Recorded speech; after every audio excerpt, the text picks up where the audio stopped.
Tompomason'ny fahasalamana indray kosa anisan'ny mahatonga ny olona nantona ny mpitsabo ny aretin'ny taovam-pandevona-kanina ho fanatsarana ny tolotra omena ireo marary izay mandalo eny anivon'ireny toeram-pitsaboana ireny ary dia nisy ny fampionana ireo dokotera manampahaizana manokana mahakasika izany izay nitanterahana moa nanomboka androany ary tsy farana ratso amin'ny Rapitso.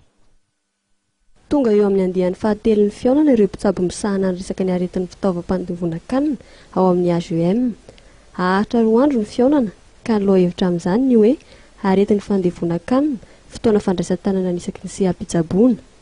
Tanjona ny sy ny fifamizarana traikefa eo amin'ny samy mpitsabo mba hanatsarana ny fitsaboana tolotra ireo manondro marary tonga manatona azy ireo.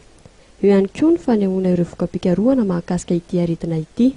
AGM moa zany dia fikambanan'ny dokotera mikarakara ny tovam-pandevona-kanina. Ity ny zakabe fahatelo ataon'ny AGM izay niforona efa taona lasa izay dia inona moa fa ny antony dia fampizarana traikefa sy fampizarana ny fahaizana momba ny tovam-pandevona-kanina. Ny aretin'ny tovam-pandevona-kanina no antony voalohany betsaka indrindra jerevana marary dokotera eto Madagasikara. Ity isan'andro zany ary azany koa ny statistika ministera.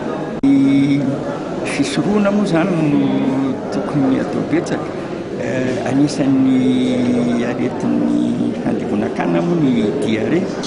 Io dia ny fahadiovana indrindra ho an'ny zazakely satria betsaka ny zaza vonio ary matiny mandrakizao eto Madagasikara. Dia ny fahadiovana ny fisoroana zany zao.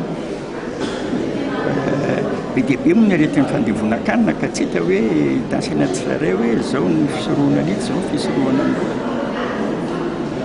Fa ny fahadiovana aloha ny fisoroana voalohany raha ny aretin'ny fandevona-kanina no resahana.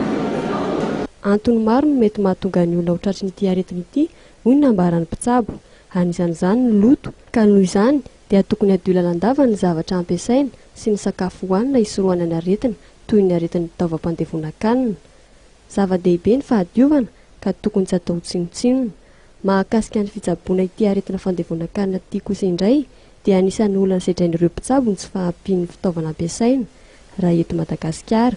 Eo ihany koa ny vidin'ireo fanafody sy ny saran'ny fitiliana izay azo lazaina ho lafo hoy ny nambaran'ireo mpitsabo.